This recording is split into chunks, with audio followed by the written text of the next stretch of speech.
বাপের বেটা আছে, মায়ের গর্ভ থেকে দুনিয়াতে জন্ম নিয়েছে এমন একটা সন্তান দেখান, এমন একজন আলেম দেখান, এমন একজন বুজুর্গ দেখান যে বলবে মেশরের মাঠে রাসূল করিমের মাধ্যম ছাড়া আমি জান্নাতে যাব, আমাকে দেখান।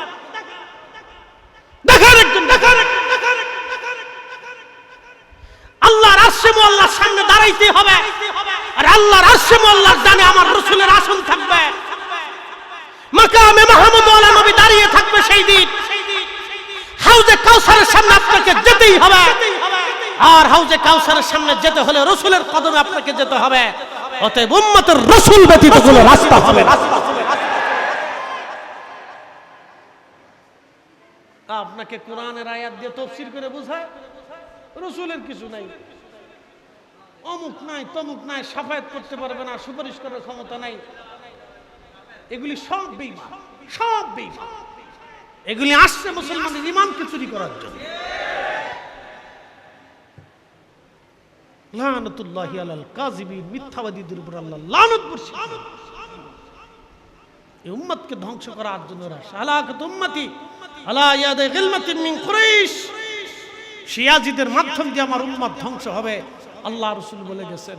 প্রিয় ভাই আমার, হকের উপরে দায়েম থাকাটাই আমাদের জরুরি। আমরা আল্লাহর কাছে চলে যাব।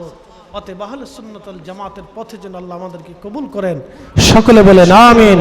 সালাতুন ইয়া রাসূলুল্লাহ আলাইকুম সালামুন ইয়া বাল্লা আলাইকুম সালাতুন ইয়া রাসূলুল্লাহ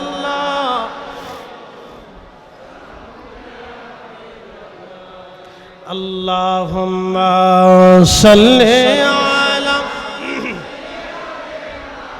মাশাআল্লাহ আল্লাহু মুহাম্মাদ ওয়া আলা আলি সাইয়্যিদিনা। তুমি আল্লাহর প্যারা হাবিব, তোমার তুলনা নাই কেউ আর, তোমার মতো আকাশ ভ্রমণ করেনি কোন পয়গম্বর। আল্লাহ আহা মাশাআল্লাহ মুহাম্মদ আলা আলি সাইয়্যিদ।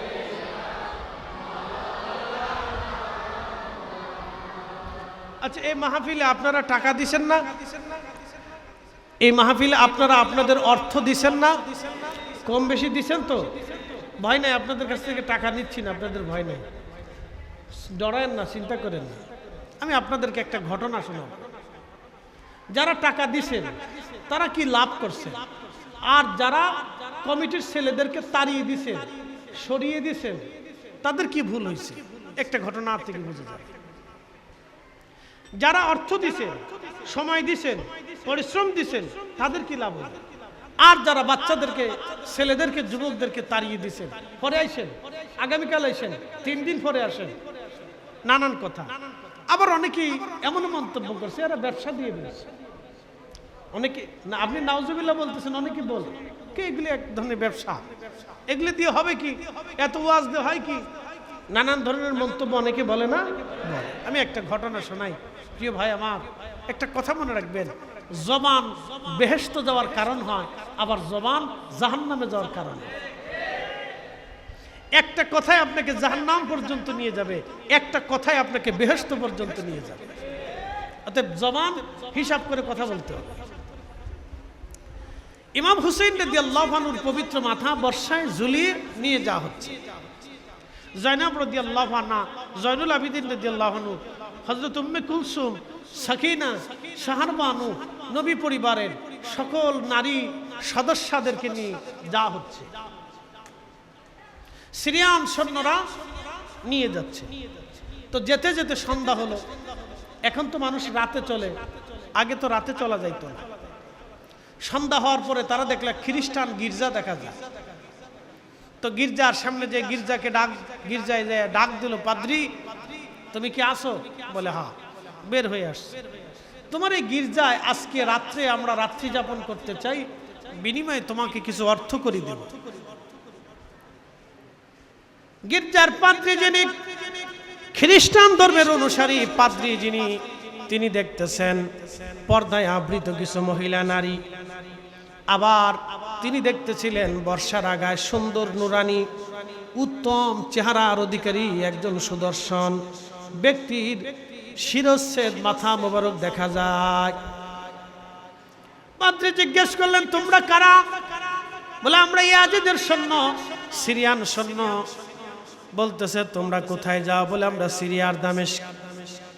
বলে, এই পবিত্র সুন্দর নুরানি চেহারার অধিকারী মাথা কার? বলে, উনি হচ্ছেন আমাদের নবী হযরত মুহাম্মদ সাল্লাল্লাহু আলাইহি ওয়াসাল্লামের দৌহিত্র ইমাম হুসাইন। তো পাদ্রী তো চিনে ফেলছে, হাই হাই বলো কি, তোমরা হুসাইনের কর্তৃত্ব দেহ মাথা মোবারক কেন কাটছো? বলে, তিনি ইয়াজিদের সাথে বিদ্রোহ করেছিলেন, বিদায় আমরা তাকে হত্যা করেছি। বলে, বলো কি সর্বনাশ, আমরা ঈসা আলাইহিস সালাতু ওয়াস সালামের অনুসারী। হযরত ঈসা নবীর ব্যবহারকৃত কোন বস্তু যদি আমরা পাই, এমনকি তার পায়ের সাথে জুতার সাথে লেগে থাকা ধুলাও যদি আমরা পাই, আমরা খ্রিস্টানরা জীবনের সবচেয়ে মূল্যবান নিয়ামত মনে করে থাকি। আর তোমরা কিনা তোমাদের নবীর আউলাদের মাথা কেটে বর্ষার আগে বিদাইয়া ঝুলাইয়া তোমরা চলে যাচ্ছ। তোমাদের মতো নিকৃষ্ট নাফরমান পৃথিবীতে আর একটাও নাই। পাদ্রী ডাক দিয়ে বলতেছে, হে সৈন্যরা, তোমাদের কাছে আমি প্রস্তাব দিলাম, ওই পবিত্র মাথা মোবারক বর্ষা থেকে নামায় আমাকে দেবা। একটা রাত আমি এই পবিত্র মাথা মোবারকের খেদমত করব। আর যে নারী সদস্য, এরা কারা? বলে, এরা নবী পরিবারের সন্তান, রসুল পরিবারের লোকজন। তারা বলতেছে, তাদেরকে, এই সম্মানিত মেহমানদেরকে একটা রাত আমার এই গির্জায় মেহমানদারি করার সুযোগ আমাকে দেবা। বিনিময়ে আমার গির্জাতে 10,000 স্বর্ণ মুদ্রা আছে। একসাথে বলবেন আল্লাহু আকবার। কত হাজার? বর্তমানে কত হাজার কোটি টাকা হবে? হিসাব করেন, বাড়িতে হিসাব করেন, এখানে হিসাব করলে টাইম পাস হবে। 10,000 স্বর্ণ মুদ্রা, এটা 60 টাকানি কথা না। আমার এই গির্জায় মানুষের দেওয়া ইয়ানাত হাদিয়া, তারও কিন্তু হাদিয়া দেয়, উপটোকন দেয়। 10,000 স্বর্ণ মুদ্রা আমার এই গির্জার ভিতরে আছে, তোমাদেরকে দিয়ে দেব। কিন্তু শর্ত হলো, ইমাম হুসাইনের পবিত্র মাথা মোবারক আজ রাত আমাকে খেদমতের সুযোগ দিবা। আর নবী পরিবারের সদস্য যারা আছে, একটা রাত তাদের মেহমানদারির ব্যবস্থা করতে দেবা। ওরা চিন্তা করলে এটা তো সাধারণ ব্যাপার, দিয়ে দিলাম, যাও। ওরা বুঝে নাই ওরা কি দিয়া কি কিনে নিচ্ছে। আসলে ওরা তো ছিল স্বার্থান্বেষী, দুনিয়ার অর্থের মোহ ছিল ওদের।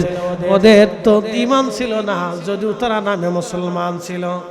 খ্রিস্টান পাদ্রীর মনে বড় মায়া লাগলো, মহিলা সদস্যদেরকে নিয়ে অভ্যন্তরে দিয়ে দিলেন।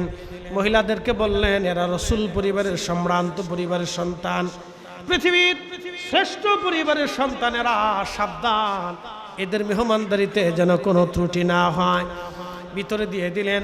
হযরত জয়নবকে অনুনয়ের সাথে বললেন, দেখেন, আপনি রসুল পরিবারের কন্যা, খেদমত করার মতো আমার তেমন কিছু নাই, আমি একজন খ্রিস্টান সন্তান, যা আছে দয়া করে আপনি আমাকে কবুল করবেন, আমার মেহমানদারির জন্য আপনি সন্তুষ্ট থাকবেন, আপনি আমার উপরে বেজার হবেন না। সামান্য পরিমাণ মেহমানদারি আপনাকে আজ রাতে বেলা করব আমরা। খ্রিস্টান পাদ্রী হযরত ইমাম হুসেন রাদিয়াল্লাহু আনহুর পবিত্র মস্তক মোবারক নিয়ে চলে গেলেন তার রুমে। স্বর্ণের বাসনের মধ্যে মস্তক মোবারক বসাইলেন। পরিষ্কার স্বচ্ছ পানি এনে পানি দিয়ে তার মাথা মোবারকের রক্ত, ধুলা বালি যা লাগানো ছিল, এগুলি ধুয়ে ধুয়ে পরিষ্কার করতে লাগলেন।